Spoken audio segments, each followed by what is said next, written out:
Everybody, oh my gosh, so I have a little challenge with myself before the little music finishes that I've said hi to everybody, and I got one more. Hi, Laura. Okay, there we go. Now I think I got everybody. If I didn't, I love you. I just missed you. Anyway, so good morning, everybody. Happy Monday. I hope you guys had a good weekend. I swear I feel like I was just here doing this like yesterday, but a week went away. Again, another one off the calendar. We are just cranking through 2024. Maybe it doesn't seem that way for you, although tell me, how's your new year starting? Are you feeling busy? Are you feeling like you're just going to tackle it head on? Are you feeling like you're already behind? Are you feeling like you don't know what's happening? That would be me. Then let us know. Good morning, Lizzie Tales. I can't type to you right now, but good morning. So we have lots to tell you, lots to share with you, lots to talk about, of course. Eric is here, so you get both of us today. You might notice, I have to tell you, so I always hate these shots because you can see part of our house in the back, like, which is okay. But so look over there. Do you see how like over there? See how everything's kind of empty? So we are starting a project this week on our house. So that room back over there, gosh, there you go, that room. We are finally doing some trim work because it's a 2-story family room area, right? And we've been in the house 2 years. Thanksgiving was 2 years. And so we've done a lot of things, but we haven't done everything yet, right? The pool was the biggest project, and that's obviously been done for a while now. But we had that one wall, and we really wanted to do one of those 2-story high wall treatments with a fireplace. Yes, I know. You're like, what? It's Florida. You don't need a fireplace. Yeah, we do. It's been kind of cold here lately, but not right now. It's starting to warm up again. But it's still nice to have. And you just need something on those walls. That room is just so void, right? It's like, it's just, there's nothing there that's of interest. You can probably see over there, I have, like we did, like the motorized retractable blinds. We did the special like custom cornices on top of them. There's a bunch of windows up high too, but it just still seems empty. And so on the wall that you can see over there with the window, that wall and the wall that goes up to the staircase, we're doing a wood trim treatment on. And then on the wall that you really can't see, we'll have to take pictures and show you because you won't be able to see it from your perspective here, from your viewpoint. But will be the two whatever high treatment with some side built-in bookshelves, the fireplace. And so here's a couple things. So I'm going to share with you. So we'll take some pictures as that gets done. The electrician comes tomorrow because we have to have, this is what they told me.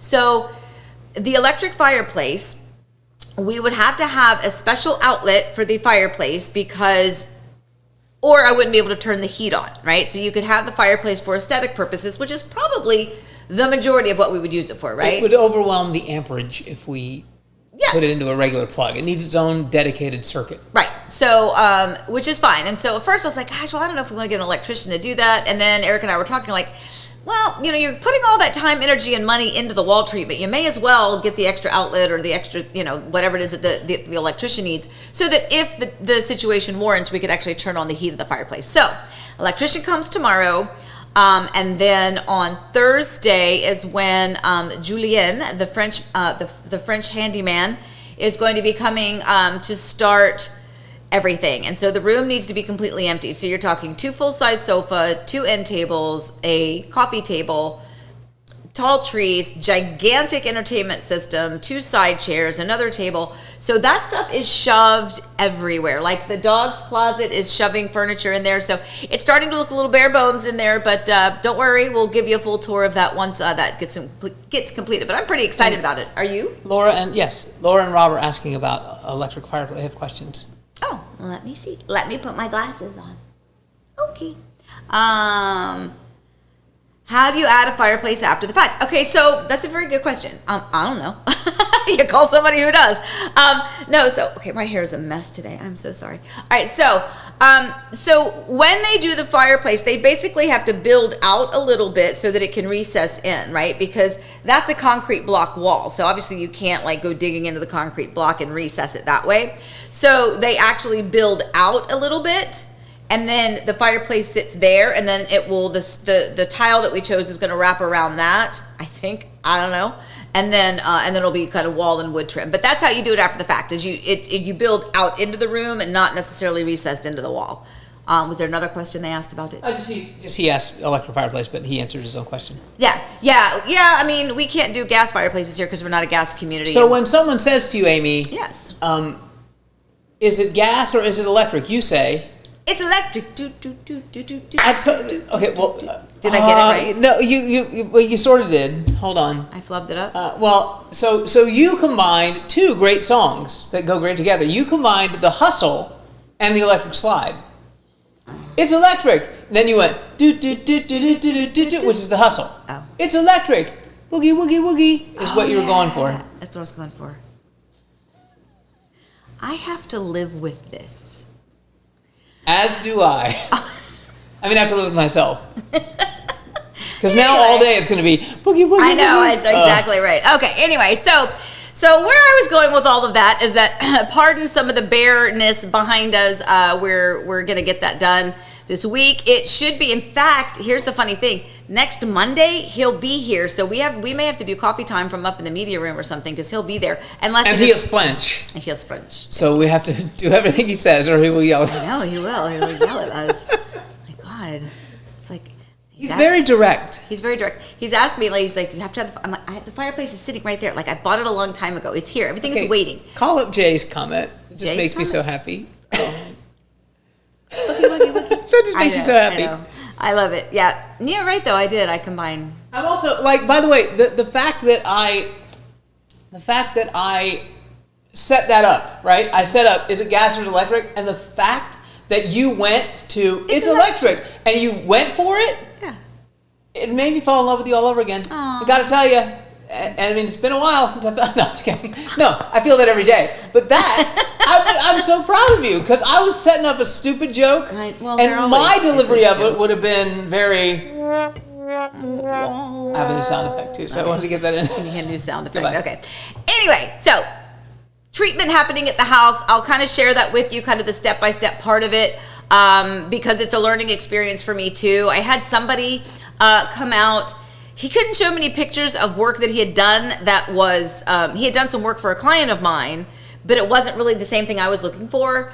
And he just couldn't send me any pictures of it. And I was just like, I just don't know if I can, like, I need to know that this person knows what they're doing. Then I called somebody else that I follow on Instagram. Like, the work is so great. And twice he stood me up. And I'm like, you know what? So I called Julianne, which we had actually met with when we were building the house. So anyway, so I'll share that experience with you. But yeah, so we're adding the wall, adding the fireplace, doing some trim work on the other walls. I am just really hoping and praying that it looks good, because I don't have any guidance with, am I doing the right thing? You know, it's just kind of like my own little visions here. So anyway, so that being said, if you get what you pay for, it's going to look great. Yeah. He's French and he takes American dollars. What a goober. Okay, anyway, so let us get ourselves going. I wanted you to tell me, hopefully you've been doing this in here. I like to find out how your 2024 has started so far. Or if you're like me and you're like, wait, it's another week passed. Because that's truly how I feel. I'm like, another week has gone. Like, what has happened? When do we get to reset? But and part of that's what we're going to talk about today. And if you watched our Sunday drive yesterday, we kind of talked about it there a little bit too. So good morning, Susan Forsgren and Diz Deb. Anybody else? Look, see how I'm squinting? Don't speak to Diz Deb. Don't speak to Diz Deb? I'm angry with her. Oh, sorry. She mentioned the Jardiance jingle. Yeah. And now it's back in my head. Sorry. You know, it's really swell. It's the little pill with a big story to tell. You don't know what's funny is I heard it on the TV the other day, and I was like, oh God, here we go. But you weren't around, so honestly, the amount that lives in my head, it's not. It takes up valuable space that could be used more efficiently. Listen, you're telling the truth, sister. It's not like I'm actually literally upset about it a little bit. Like 100 times a day. It's in my head, and I'm upset about it. So, Diz Deb, knock it off. Knock it off, sister. Okay. All right. Anyway, so let's get ourselves going. We have lots to talk about, lots of good information, and we want to share it with you. So let's get going. Let me find my button. Here it is. I found it.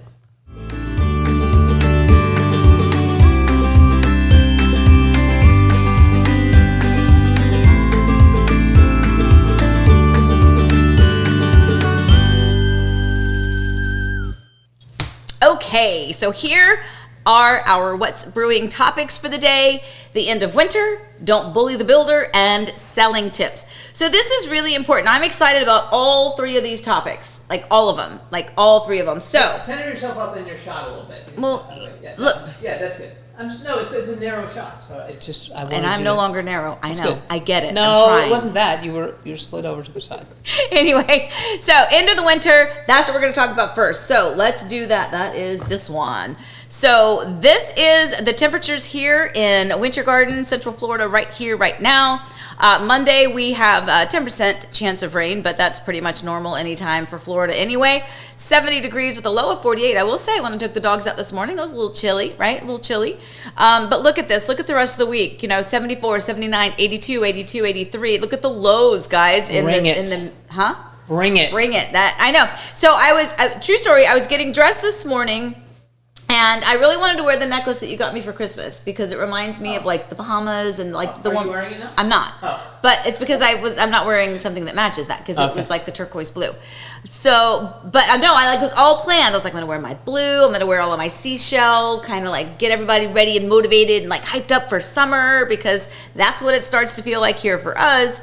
And then I thought that might be a little bit rude, because so many of you are dealing with a cold, and that wouldn't be very nice of me. So I just went back to a neutral, kind of a little purple plaid here today. Thinking of my little boy who's off at college. I had the best phone call with him yesterday, by the way, guys. He called and chatted just randomly, just telling me he's excited. He's got some reading to do later in the evening and prepping for class. And he took a quiz this morning already, got an A. Took a quiz this morning, got an A, very good. Just super happy. And then one of the things that, it was, first of all, he doesn't call me that often, so it was a real treat for Dawson to give me a call and kind of, just chat about the nothingness, because I'm always like, are you okay? What do you need? What's wrong? And it was like, no, I'm just calling to check in. I'm like, oh, thank God. But he's doing well. And what was really nice, and has nothing to do with anything, was that, I mentioned again how happy I am that he is at a place and at a university where he feels comfortable, and we know that we have friends and family, Susan, that are around if there was ever an emergency. His brother is just a couple hours down the road. I just feel so comfortable. And he's like, Mom, I know you don't know this because you're not living my life here, but I have a whole friend group, a whole community here that is going to take care of me. And what, like, a great thing for, like, an 18-year-old so good kid to say, like, and he's not typically the one that would, like, give me that type of reassurance. So by the way, kudos to JMU for having those things in place and to create an environment and an atmosphere in a community where that kid can feel that and say that to his mom randomly, and to his friends that obviously love and care about him. All right, breaking news.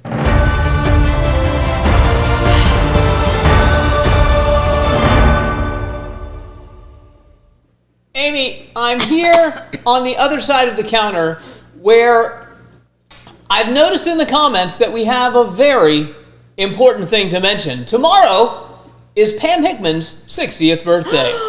Reporting from the other side of the counter, I'm Eric Kidwell. Wait, where is she?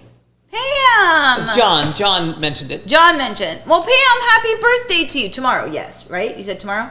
Yes. Yes, yay! Well, happy early birthday. I'm also a January birthday. Mine's the 30th. I don't know what day of the week that is. Haven't gotten there yet. My son's birthday is the 27th. I think he said his is Saturday, so I have to look at the calendar. I can't tell you what day anything is. But anyway, so point is, brewing topic number 1 is that for us, it is the end of winter. So we are excited about that. Honestly, we really are excited about that. We get very, very spoiled living where we live.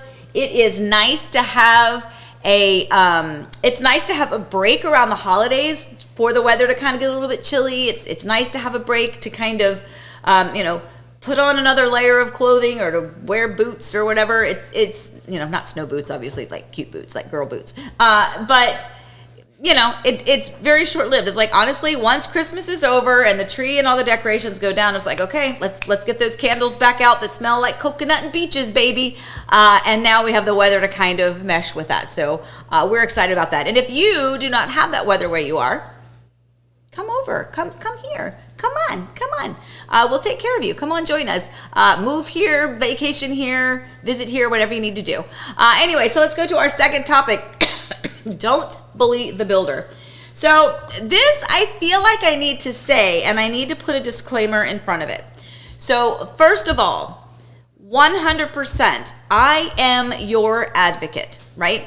As your buyer agent, I have your back. If you need something, I'm going to reach out and follow up. If you have a question, I'm going to reach out and follow up. But if you have an unrealistic expectation, I'm going to also tell you, you know what, this is normal. And that's not to tell you you're wrong. It's just to again, set the expectation. For instance, little tiny things like, in your garage, when you close on your home, you are very likely going to have tiny little hairline cracks in your garage floor. I know that can be very worrisome if you're not used to that and you're like, my garage floor is already cracked. So being able, from my perspective, to set those expectations for you is really going to make the process better. However, there are a lot of people who take measures into their own hands on extreme levels. And Kim, I know you're under new construction, baby. I'm not talking because we know you. And there's some other people, other clients I have where we have some concerns. This is a completely different situation where I have people that are, I have to say it, it's like they're bullying the builder. And that is not productive. That's not going to get you what you want. So here's a hypothetical example, okay? So let's say you are building a home. I'm your agent, right? Let's say, you're building your home and you happen to go by your house one day. They just installed the refrigerator. So you're excited, right? You want to go take a peek.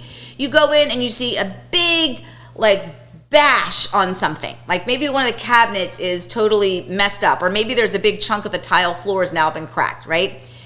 The home is not done, right? The home is not complete. And what you probably should do is call your realtor, whether it's me or whomever, right? Call your realtor and say, hey, I don't know if you've been out there lately, but I happened to notice this when I was there the other day. It's a little concerning because it's like it's our kitchen cabinet or it's a big chunk out of our tile floor. What should we do? Well, then, you know what? First of all, I'm going to ease your conscience and tell you it's going to be fine. Obviously, you see it. The builder sees it. They're not going to deliver you a home with a chunk out of the cabinet or a huge cracked tile. That's not going to happen. So it's probably already on their list to be remedied. So that's probably but by the way, at that point, I would still reach out to the builder and say, I know you know this, but can you just confirm for us so that the buyers have that peace of mind that you already have a replacement door for that cabinet, or that, you have the tile being done. Now, keep in mind, guys, builders have trades coming in at specific times, at specific stages and phases. They're not going to bring a tile guy back to fix one tile when they know that he's going to come back in 2 weeks to retile or to start to tile a bathroom upstairs, right? They're going to utilize that resource efficiently and effectively. So yeah, you might see that it's been sitting there broken for a couple of weeks. It doesn't mean that they're not going to pay attention to it. It means that they don't pinpoint one little thing at a time and fix it. They've got those bigger trades are going to come in and do bigger jobs, right? So I just like to tell people that. But instead of that kind of an approach, it really is bullying the builder. And I say this because I'm witness to it, because it's like this group chat. And without ever notifying me as the agent, it becomes a little bit more of a bash the builder, and like the builder doesn't know anything, and that, you're demanding answers for things that are not, So I guess the point is, we want the builder to work with us, right? And my philosophy is, I was always taught, you attract more bees with honey, right? And I've worked really, really, really hard to get these relationships with these builders. And when I say builders, I don't necessarily mean the guy, your supervisor on your home, but I mean the builder as a corporation, as a company up overhead, to create these relationships with them for you. So that if you need something, they're going to say, oh, that's one of Amy's clients. And I'm not saying that they're going to treat you better than everybody else, but I'm just going to say that they might give you a little bit more attention a little bit faster, perhaps. Okay? I'll say it. Well, no, I'm not anybody special, but when I do a lot with them, it matters to them that I continue to bring people to their communities, right? So use me for that resource. Don't take matters into your own hand and start spewing stuff that you don't know anything about. And I do mean that from my heart, because it just creates a very tense situation. It makes everyone feel like you're not going to be happy, and you could potentially have an unrealistic expectation. Just like I said, the perfect example, there's no weather stripping on the front door. I mean, there's a big gap. Yeah, because they don't put that in until the very end, because it's going to get messed up. There's no screens on this house. Yes, because they put those in at the very last minute because they don't want the screens to get messed up. It goes on and on and on. Yes, sir. Two things. I'm passionate about this. Our loyal Coffee Time viewers, if you want to know how Amy's week has gone, look at what brewing topics are, because you can tell this comes from something that's happening on her phone right now. But also,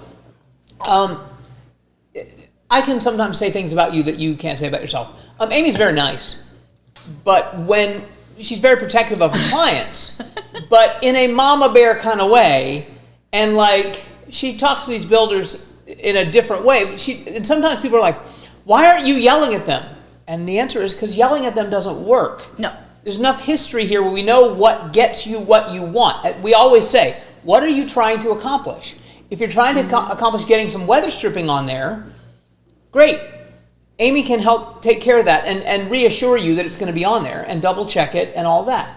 One of the things that Amy doesn't like to talk about, but I like to talk about it, 1% of the homes in Disney's backyard. By the way, the dishwasher's running and I can't get it to pause.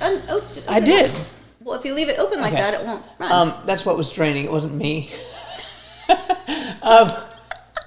Amy, over the last 3 years, Amy has sold 1% of the homes that were sold in Disney's backyard. So 1 out of every 100 homes, Amy was on that contract between either the buyer or the seller or both. So it's a healthy respect that these builders have for Amy, because they know that behind her are all of you. That's really the point of the whole thing is, don't bully the builder. Let Amy bully the builder with love. Let me bully them with love. Yes. I will slap them silly. No, so, with love. I really will. I'll stop this subject a little bit, but I do think it's important to know that all the time I am your advocate. But sometimes being your advocate also means making sure that you understand what is to expect. And yeah, I mean, it's here's the thing. It's because of I can't even count how many walkthroughs I have done with clients, whether it was pre-construction meetings, whether it was pre-drywall walkthroughs, whether it was the final walkthroughs, right? All of those types of walkthroughs.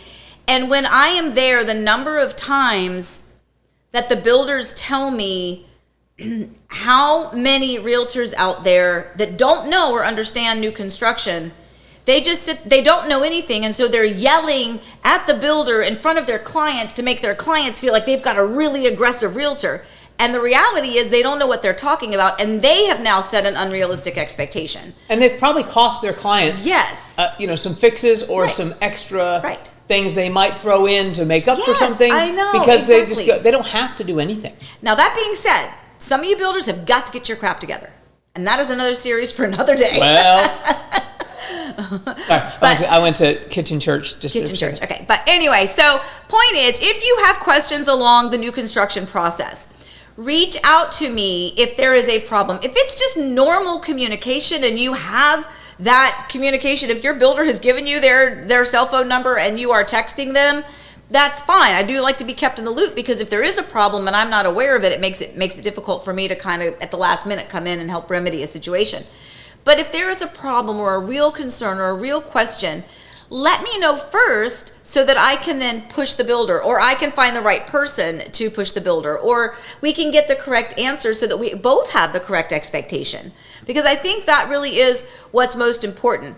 I understand you are spending your life savings in many cases, hundreds and hundreds and hundreds of thousands of dollars on these homes. But, some of the questions and concerns are not necessarily what you should expect unless it's a custom built home versus a production built home, right? So anyway, point is, use me for that resource. Let me do the dirty work so that you can maintain that relationship with the builder, and I can kind of go around the other side and make sure that we get what it is that we need without risking some unnecessary damage. Anyway, moving on. Whew, I'm tired. That was a long one. All right, going back. All right, so, by the way, I'm going to go back to this. I did not do my mug of the day. So here's my mug of the day. And the reason this is my mug of the day is because Eric gave me a new segment. Are you ready? Are you ready?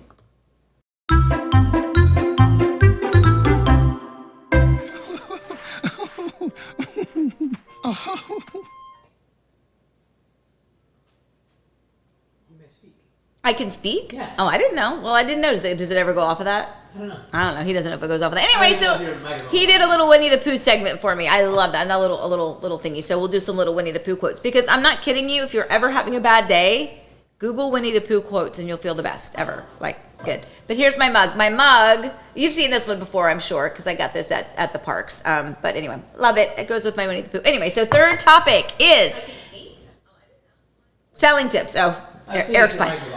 So selling tips. So this is really important. So if you are currently selling your home, if you are getting ready to sell your home, here's a few tips from a realtor's perspective. You do not have to agree with them. I'm just telling you from a realtor's perspective, excuse me, who is the one who has to, that schedules those showings and tries to map everything out. And this actually stems from, by the way, Eric is right. You can tell the week I've had. But part of it is that I teach and I tell and I talk and I share in stories. Because that's where you're going to learn the most, or real life situations that happen.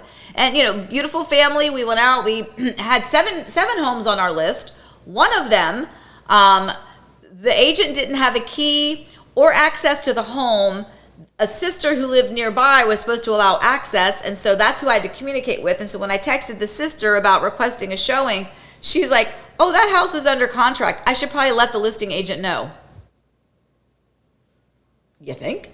How does the listing agent not know, by the way, because they're supposed to be the one that's dealing. Anyway, so this is kind of where this little set of little helpful hints or tips, helpful hips, come from. So let's look at these, because hopefully these will be helpful to you. If you have questions about them, let me know, because I think some of these may come as a shock to you. So number one, the seller should not be at the house during the showings. You just shouldn't. I know, and we're going to reference it later on, like if you happen to work from home, how that might be a challenge. But The seller should not be there. No member of the family should be there during the showings. You should vacate the home and let the buyer's agent show the home and access the home with their buyers. A buyer 100% wants to see the home as theirs. Meeting the owner of the property is uncomfortable, and they immediately are like, well, it's your house that I'm buying, as opposed to this could be my house that we're going to live in. So you really need to not be present for that. I understand sometimes you crisscross, like they arrive early and you're scooting out and you're like, oh, sorry, and you're waving in the driveway. That's one thing, but preferably do not be there, and don't really engage in conversation with them. Let their realtor be their advocate and let your agent be yours. So can I throw in one thing? Yeah. As somebody that shows a lot of houses? Yeah. I do a lot of public speaking things, by the way. Mm-hmm. Southern Oak Insurance, coming to speak to them at Amelia Island on Friday, about customer service and those things. And there's an exercise that people do. I've done it before, where you send two people out of the room, and then you ask one of them to come back, and you ask the audience to like have bad vibes and like just think bad thoughts in their head, and then the people always feel that way. They feel it. And then you have someone come in that feels good vibes, and they feel that. As someone who shows a lot of homes, when you knock on the door and the seller opens the door and says, hey, I'll show you around, it's bad vibe time. It's the worst. And so the agent and the buyer are all like, ugh. And if you walk into the house going, ugh, you're not buying the house. That's it. No, and I mean it's just about, again, it's about that moment when you walk in, and you kind of put a little damper on it. So number 2 is make it an easy showing. If you put too many roadblocks, the buyers are they're not even going to get to see the house. And what I mean by that is, so let's say you let's say you have a pet in the house. And so it's a little inconvenient because you go to work and the pet's in the house and, it's a problem. Well, you're going to have to figure out a way to make arrangements. I know, guys, I've been there multiple times. You know the number of animals that we have in this house. It is very inconvenient to have to go, well, showings, what am I going to do with all the dogs? Or what do I do with the cat? Or the cat's roaming around through the house? Or, well, there's things that you can do, but don't block off those showings. And don't say, oh, that's not a good day because I have a doctor's appointment. Well, okay, that might not be ignore that one. That might be a reason if you're like, I can't do showings that day. But you just have to make sure the home is available and accessible. I guess that's simply it. Don't block it off unnecessarily. I've had a client that traveled, and they're like, oh, we've got, our dog's there. We've got somebody house sitting. And I'm like, well, can the house sitter and the dog sitter not go walk the dog? So we have to block off showing your home for a week because the dog sitter can't walk the dog like that. How are you going to get people in the house to sell it? So point is, make it easy and accessible.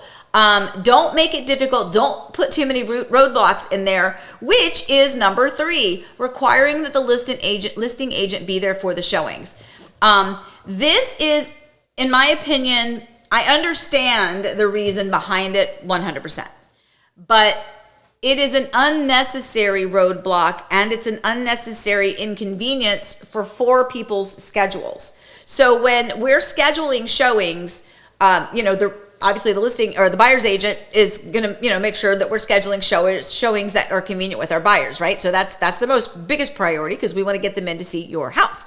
The other is the seller, right? Because you own the home and you're going to be inconvenienced. So maybe you're at work, or, maybe you work from home. But requiring a listing agent to be there is now a 4th person schedule that we have to take into consideration. And there are some listing agents out there that, they've got one listing, they're happy to sit there all day long. It's not about the availability. It's about going back to Eric's point earlier. First of all, it is difficult to get 4 people's schedules to line up, because what if my only time for me to show the home to my buyers, or the buyer's only time to see your home, doesn't work with your listing agent because perhaps they're working and they're showing other houses, or they're going to be out of town. That's an unnecessary roadblock. I can still show the home to my clients, right? I can still have access to the home. The realtors probably put the lockbox on it. And so we can do that, right? We can still see and view the property. But the listing agent being there is both good and bad. I understand people are like, yeah, but I want my agent there because I want them to sell this house, right? Oh, I get it, right? I do these video tours. I would love nothing more than to be the one that gets to showcase and demonstrate the home. But the buyer has a relationship with their realtor. that is who they have entrusted their home search to. Now, every realtor works differently, but I can tell you that every time I have someone showing one of my properties, I'm in communication with that, with that buyer's agent, and I'm asking, are you familiar with the area? Do you have any questions?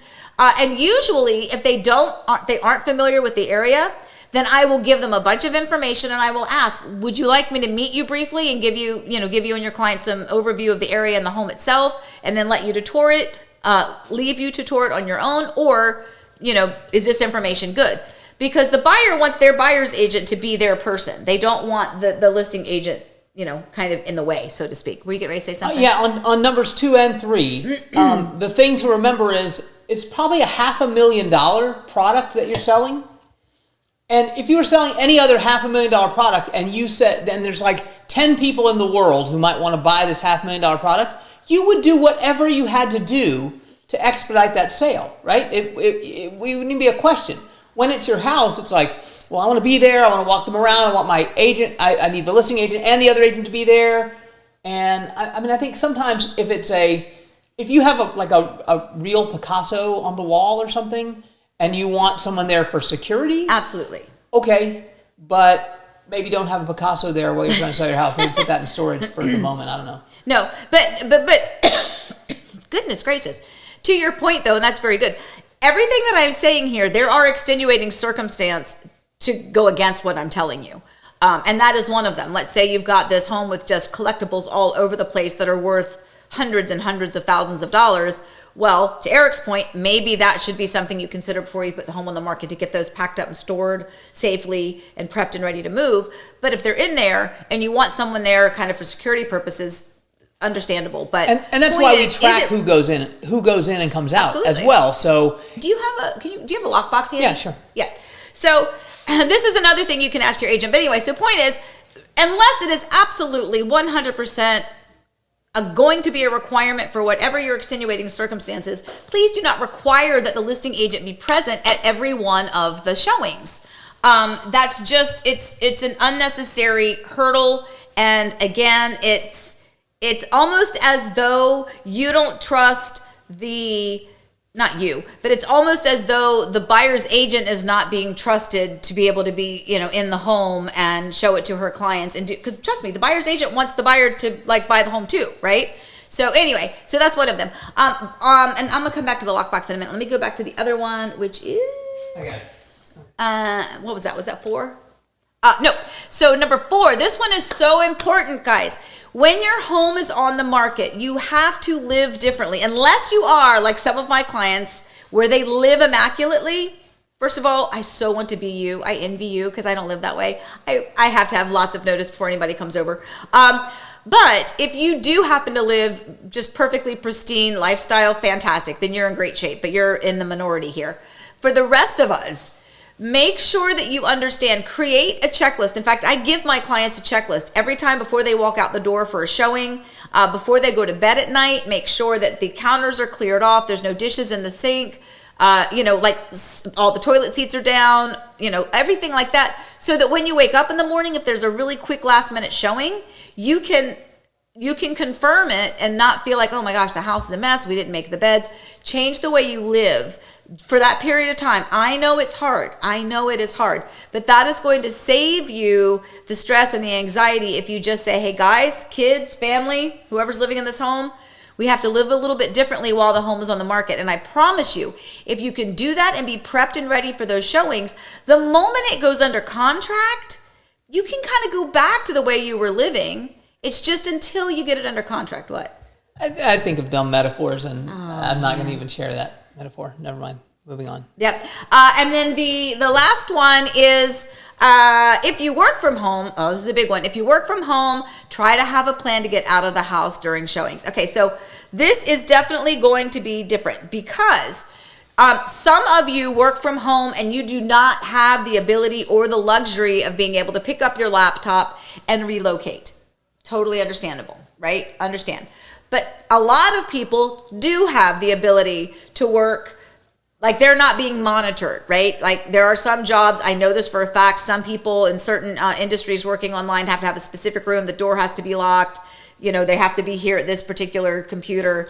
and they cannot leave it. But there are a lot of people who don't have those restrictions, and they are able to take a break, take the computer somewhere else, go sit in their car, go drive to a Starbucks. And that's kind of my point on these when we talk about if you work from home.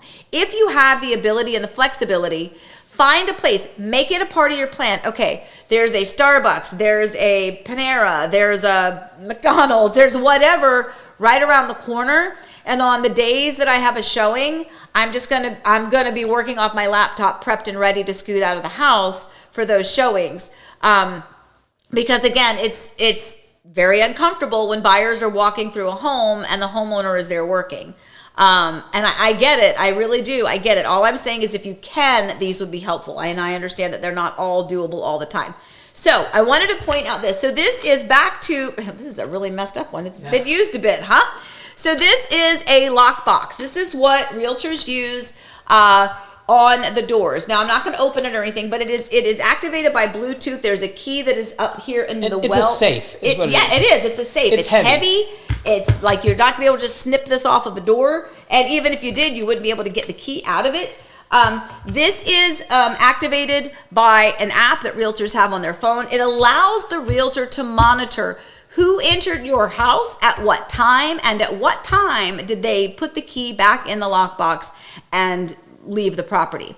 So that gives us the ability. So anyone that feels like they just want to know who's in and out of the house, things like that, understand that realtors, we have the ability to do that. Now I will say, check with your realtor and make sure that they use electronic lock boxes, because these are not cheap, my friends. Right. And there are a lot of realtors that have not invested in these boxes, and they just use a coded lockbox. Now we do have coded lock boxes that we use sometimes in addition or after the fact. For certain listings, for instance, we may have this on the front door, and then we have a coded lockbox around the side of the house in case the inspector needs to have access and they don't have access this way. But it's not for just anybody to get into the home. And sometimes the agent is not experienced enough. They don't pay their fees to even be able to access those. Yeah. So then they're like, well, I can't get into the house. And so we have to give them another way to get in. Yeah. So this is, anyway, so this is a way that as realtors, we can monitor who is in and out of your house. We know, and by the way, we should know that anyway, because we know who requested the showing. The showing is confirmed. They get the information for access, and then we're off and running. Anyway, so I hope that doesn't sound too bad. I feel like I'm kind of being a little like, that was all good like advice. Shame. No, the point is, it wasn't shame. We're all trying to get we all have the same goal. Every single person in the process. You want the home sold. Somebody wants to buy a home. Everyone has the same end game in mind. Just let the people who are supposed to be guiding you through that do the guiding. And that's all I have to say about that. Jim has a question. Jim, is it this one? Why are there so many builders turned over? I knew you were going to ask that. You or maybe Kim was going to ask it. Pretty much all of my clients could ask that. His question, why are there so many builder turnovers here? It was originally Hanover Family Builders, then Landsea, and now it's changed names to Trinity Brothers. Okay, well, first of all, hold on. So that's different. I thought you meant like the individual builder of your home. So those are very, very different conversations. So Hanover Family Builders was acquired by Landsea, and that's just a business decision. If you've got a great brand and somebody wants to buy that or, finish out those communities, that's totally fine. That's just a business decision. And then, yes, they're coming back again. I'm super excited as Trinity Family Builders. Right, but to be clear, Landsea still exists. Yes, Landsea still exists. Yes, Landsea still exists. Trinity is the company that the people that were once Royal Oak, right, then became Hanover Family, now are going to be Trinity Builders. Yeah, they're local to this area. Yes, exactly. Landsea was all over the place. So Landsea just acquired that builder. Basically, I don't want to get into the specifics of it. I taught, and it's this week is the week that I get to go have my little invitation only meeting with Trinity Family Builders to kind of get some inside scoop on that. So I can't wait to tell you about that. But that doesn't worry me at all, Jim. Like when a builder changes names, that doesn't bother me in most cases because, for instance, Landsea is still building in the communities where it was Hanover Family Builders. They're still building the Hanover Family Builders product, right? That's fine. That doesn't bother me at all. And then future down the way, then Landsea's going back to their own floor plans and doing whatever. But yeah, so sometimes you may see a community start out with a certain builder and then it changes names.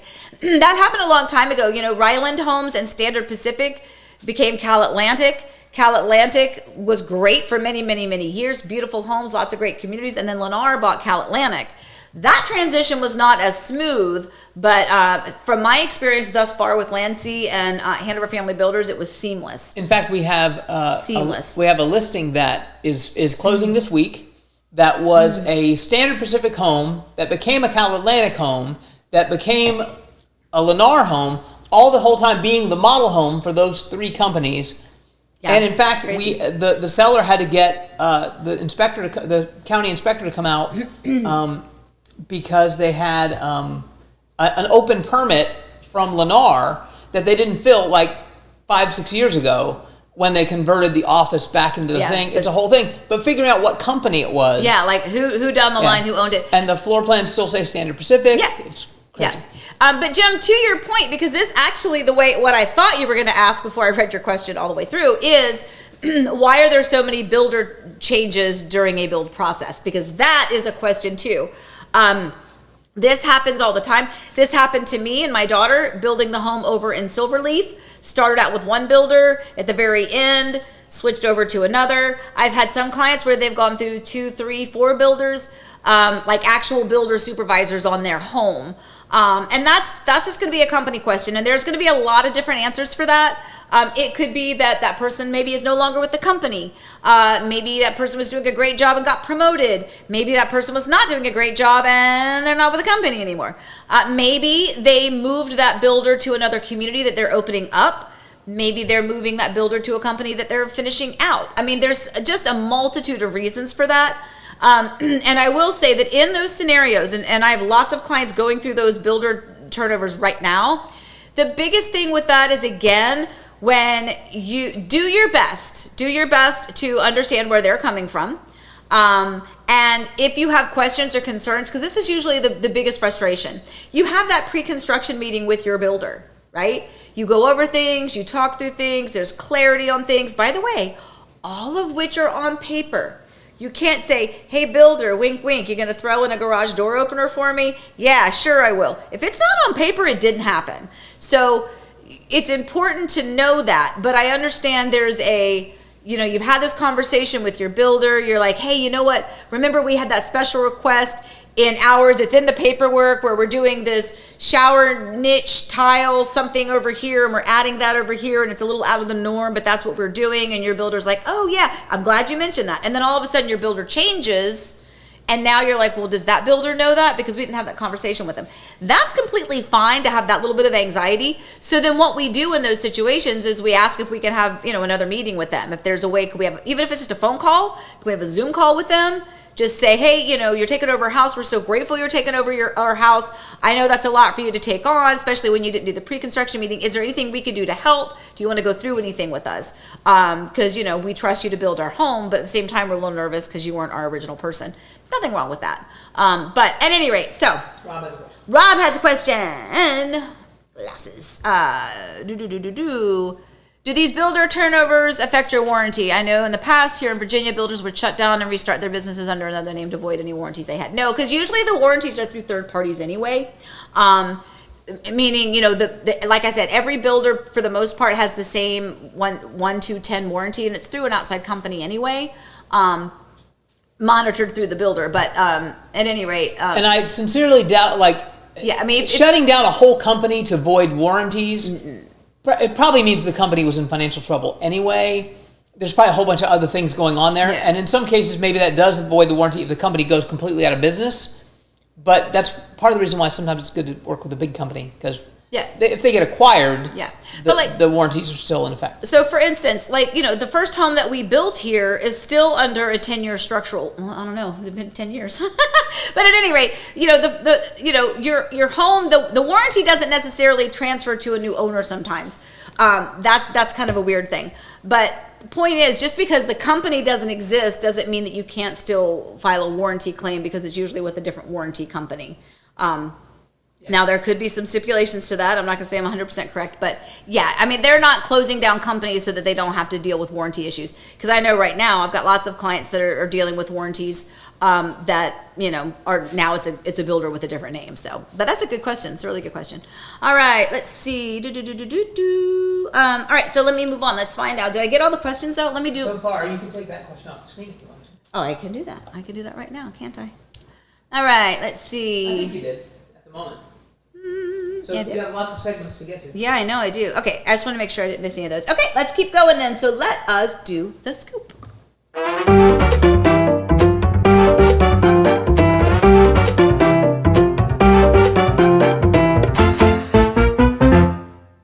Okay, so the scoop. I was like, I don't even know what the scoop is today. Okay, the scoop, Waterley phases. So if you have been to Waterley, which is the big community, it's kind of like the iconic community here in Horizon West, D.R. Horton, they have right across from their model homes, across the street, they have their one emerald model, which is the North Haven. Now, there were a few home sites that were beside that, just land, that were eventually going to be more of those larger Emerald Series homes. But because they were directly across the street from the models that people walk through all the time, theirs are going to be kind of toward the end. And that is what you see here. They're finally breaking ground now for those home sites. So that's really exciting, which means there's going to be a couple more of those larger home sites, a couple more of those larger floor plans. And that's very exciting. So we don't have pricing on these yet, but we will find out for sure. Yeah, very, very soon for that. So very excited about that. So that's your inside scoop on that one. What else do we have, dear? You got a lot of stuff. You got a lot of just listed thing. You oh my God, put my glasses back on. Pooh Bear already. I did Pooh Bear already. But let's do wishes. We'll do wishes.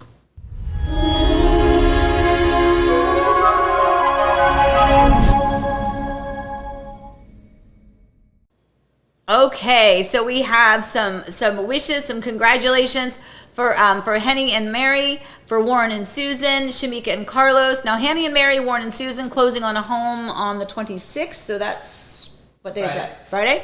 Shamika and Carlos, I don't know if you're watching this or not, but I wanted to say congratulations to you. They came in town, and we were out on Friday, I believe it was. We were out touring. Their kids were with us. So much fun. Driving around, exploring all of Winter Garden, showing them some communities that could be potential options for them. Their home in Pennsylvania is getting ready to go on the market. So this was kind of a preemptive get to know the area type of a visit. We actually found a really good option for them, but we got to make sure that their home gets under contract there first before we can really do a lot of definitive moving forward here. That being said, it was a really good visit for them. They were able to explore.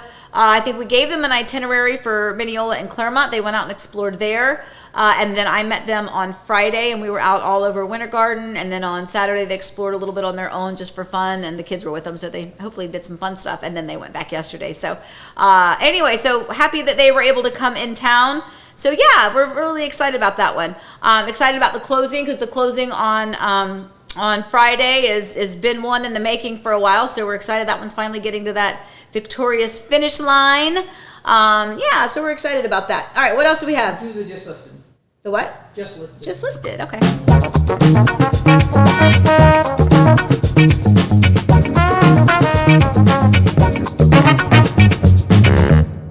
Okay, so just listed. So everything went under contract, guys. It was one heck of a week. The listing at the top went under contract in 2 days. The one in the middle finally went under contract as well. That one is the one, if you remember, the pictures had a beautiful pool in the back with a putting green on it. Went under contract. Very, very interesting, because it's like, it's just kind of crazy how we end up, getting multiple offers after something has been sitting there for a while. And then Margaritaville, guys, that one went under contract as well. Some incredible, I'm just going to say, I'm going to pat us and our sellers on the back for this one, because this was the most strategic price adjustment situation And this is why you cannot think that every single home, every purchase, every sale is going to be the same and that you can use the same criteria or the same strategy on each one. Guys, we made a change in that and it went under contract right away. Like we made the change, boom, it went under contract, and that one is actually scheduled to close pretty soon, February 29th, I think, end of February. We have that other one was a quick sale that's closing February 12th. So just lots and lots going on. So we're excited to say that all three of those are under contract now. And on that note, we're going to go to the I Know a Secret because that's important.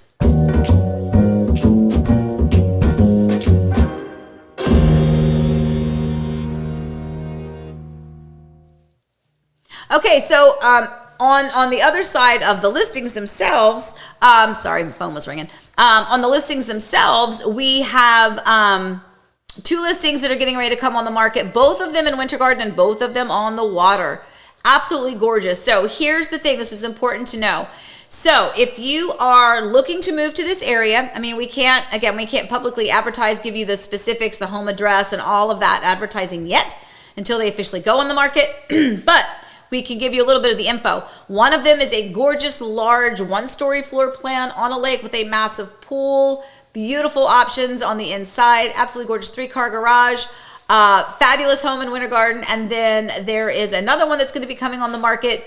Also, this one is on a giant pond. And it has a massive backyard, no pool, but it is a big, giant 2-story home by Taylor Morrison. So if you happen to like those large Taylor Morrison 2-story floor plans, that one's coming. And the 1-story is a beautiful MI Homes floor plan. Absolutely spectacular. So keep an eye and an ear out for those. If that's something that you think you are interested in, let me know and we'll give you some inside scoop on that. Anyway, so yeah, so Kim, you said you want to answer Kim's question, dear. So Kim's question is, have you heard anything? There first. Bring it up there. Okay. So it's not really. Well, then you just do it. It doesn't relate to. Have you heard anything about the new retail commercial center in Sawgrass Bay? So you said you wanted to answer. Yes. Well, I know about it. It's going to be called the Sereno Commercial Center. It may have a different name than that because that's not very fancy. That's not very nice. But Kim, it's going to be right outside of where you're going to live. So right there in Serenoa. The centerpiece, they just announced the permits for this. So the centerpiece thing is 47,000 square feet of one space. 47,000 square feet happens to be a number that pops up a lot when it's a Publix. They haven't announced that's what that is, but that's grocery store sized. So that could be cool. And if they're doing the permits right now, that probably means it's going to be 2026 by the time it's up and running, and that is exactly the same time when the Flemings Road connector happens. So this is on Sawgrass Bay Boulevard that comes right out, is going to come right out to Encore Ovation, and then it's going to come out right to Encore Ovation. And so that could be a really good thing for you. And it's going to be around the corner enough from you that I don't think it's going to impact you as far as traffic and noise and that kind of stuff. It's going to be cool. Hey, look what I just noticed. What? First of all, I got the little notification. Hey, how about that? But why do they always use pictures that I didn't give them that are absolutely I gave hideous? them that one a long time ago. And sometimes they flip it the other way and it looks dumb. Anyway, that's cool. Anyway, yay me. Don't care about that. We like to control our own stuff. We do. We're very controlling. By the way, I have to note this because Susan Forsgren says, "I love your poo." When we put Pooh Bear on Baby Matthew, we always mention you. Yes, yeah. When I saw Baby Matthew, who's in the cute Pooh Bear outfit. Yeah. I have a few of my own for our grandbabies coming up. And then I saw another one. Where is it? It was John. Yes, John. So this goes back to what we were talking earlier about, the sellers. We had to load up our pets and leave our house a few times for some private showings. Priority was to sell the home. Short-term pain versus long-term gain of selling our home. Thank you. Yeah, it really is the truth. It's just, I know it's an inconvenience. I know it's a stress, but it really is. Again, we're all working toward that ultimate goal. So we have to totally know, that you have to do that. Kim says that would be convenient. Yeah, Kim, it's going to be super convenient. In fact, it's funny, Kim, I was actually talking about you when I was out with my clients the other day on Friday. We were out at Encore Ovation and I took my left. And then I always show them where Sawgrass Bay Boulevard is going to be connecting. And I kind of waved. I was like, I got clients that are building right over there. So yeah, it's definitely, you can see where the apartments are now. The visual has really changed. So anyway, let's go to Tracy. You joined in. I don't think I've said good morning to you yet. So good morning, Tracy. I think I've gotten everybody else though thus far. Anyway, so is that it? Is that it No, for us? No, we have two things. Number one, I want to give a shout out to my good friend Bill Gruber. The Bills lost. Oh, no. And so he's going to be upset about that. And so I'm upset for you, Bill. And just in general, that's all I had to say about that. And also, Amy, we have barking news.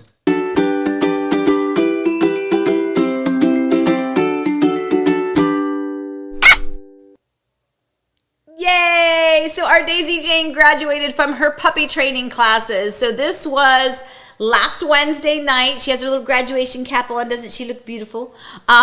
She did a great job. So she is valedogtorian of her class. I mean, we said that. I don't know that they said that. She was the best one. She was the best one. There was not really translating to home. No, that's not true. She and by the way, she also finally learned how to come down the stairs. So big thanks to Elizabeth and Eric for getting her to get down the stairs. I think big thanks to Elizabeth for really everything. Elizabeth is yes. Look at Elizabeth right there. I don't know. You can kind of see the baby bump right there.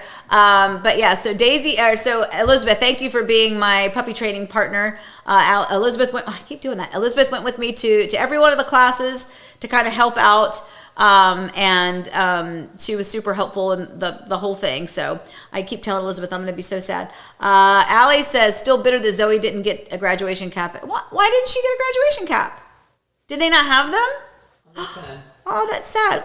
We didn't, I mean, obviously we didn't get to keep it. We just got to put it on if you look up close, they're kind of like, they're old. In fact, ours was supposed to have a little bedazzle at the tip top where the tassel is, but it had fallen off, or maybe a dog ate it. I don't know. Anyway, Janice popped on here for a minute. I love your shows. I'm a big follower. Thank you, Janice. It's just so crazy. It's just, Elizabeth said it was COVID times, so that's why. Oh, true, yeah. Anyway, but Janice, thank you for joining in. We appreciate it. I know I just kind of ramble a lot, and some of you are like, here we are. It's already 10 o'clock, but we've gotten through everything, so that's good. Yeah, Laura pointed out that in the football game, we did get to see Jason Kelce drunk, but I will tell you, Travis Kelce, Taylor Swift's boyfriend's brother, for those of you that don't follow football. Yeah. Jason Kelce had a shot of him coming out he looked like he was pretty hammered. Oh. But if you wanted to see Jason Kelce drunk, you didn't have to look far because he's sort of famous for that. So I saw a thing. Do you even know who that is? He's a center for the Eagles. And when they won the Super Bowl, he gave a speech in this big mummer's costume. And he said that he had 20 beers before he gave his infamous speech. And he's a big guy. So how drunk were you? He was 5 out of 10. So anyway, you got to see that if you wanted to. But mostly sad that the Bills lost. I'm not into football. But Geraint says I won't be able to pick her up in a year's time. I guess you're talking about Daisy. So Daisy, I'm hoping is getting close to she's about done, size. Yeah, because she's a miniature Australian Shepherd. She has definitely put on some weight, and her legs have grown like this. But hopefully she won't be much bigger than that. She was 5 months old 2 days ago. Yeah, 5 months old. But yeah, so we're hoping she doesn't get too much bigger. I will say she's a little heavy to carry down the stairs, so I'm glad she's learned how to walk down the stairs. So, Mom says Mom might remember that she cried for him after the Super Bowl because he played against his brother and lost. And yeah, that was last year. You're right, Allie. Now I remember. But that's because Oh, that's sweet. Okay. Anyway. We haven't done Zillow Gone Wild in a while, but there's another account you have to follow, and those of you that are enjoying the Jason Kelce stuff, it's called Art But Make It Sports. This person is a genius. They take still photographs from sports events, and take they find a painting that looks just like it. It's insane. And there's a Jason Kelce one. He had his shirt off, and he was yelling out the thing. And they found a painting that's the perfect. I wish I had it. I'll put it up next week. Art But Make It Sports. Art But Make It Sports. Brilliant. Cool. Look it up. Laura says this town loves Jason. So yay, excellent. Good reason to. Good guy. Yeah, excellent. Okay, so let's do the little what I'm watching, and then we'll scoot out of here because it's 10 o'clock. What do you say? Sure. All right, what I'm watching.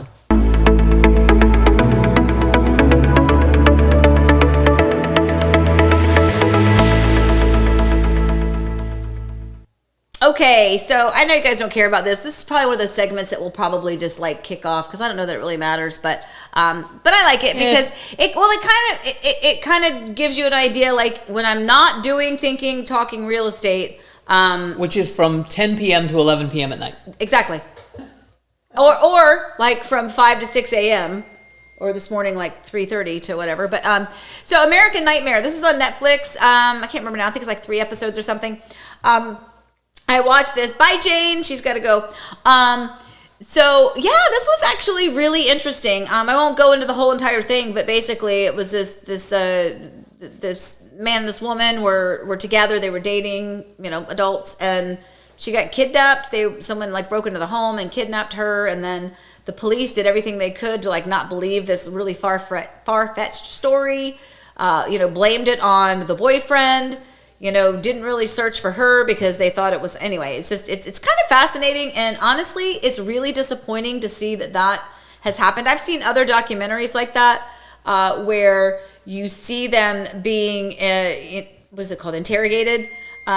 Basically, and everyone's just saying, you did it, and making you like, just make you think in your own brain, like just turning everything around. It was just, that's disappointing. But anyway, so it's actually. Amy! Yes.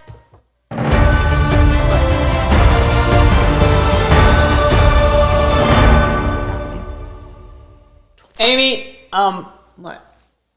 So I received a text while we were watching, and someone who's watching you right now. Let's see if I can get it up there. Oh! My light is kind of like messing my it up. Goodness!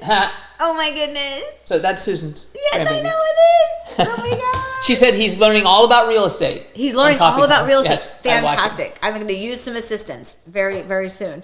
That's awesome. I'll give him a smooch for me. All right, guys. Well, I hope you got some good information today. A little bit of life, a little bit of real estate, a little bit of goofiness, and somewhat a waste of time, maybe. I don't know. But if you take anything away from it, just again, think through those things. If you're listing your home or if you plan on listing it, some of the things that you can do to assist your listing agent that hopefully you've chosen because you put faith and trust and confidence into them to do their job. Just make sure that you do everything you can to get your home seen, keep it clean, keep it ready to go. And if you are in new construction, if you're going through that, and if yours is a little bit more difficult than you feel like it should be, you're probably right.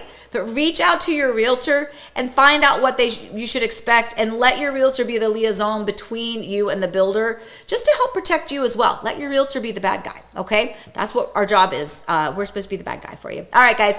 As always, hold on. I got to do the wrap it up. As always, please stay safe, stay well. Remember, we love you. We are so appreciative of you every single day. Thank you, thank you, thank you. We are. So love you guys. We'll see you next week. Happy house hunting. Bye.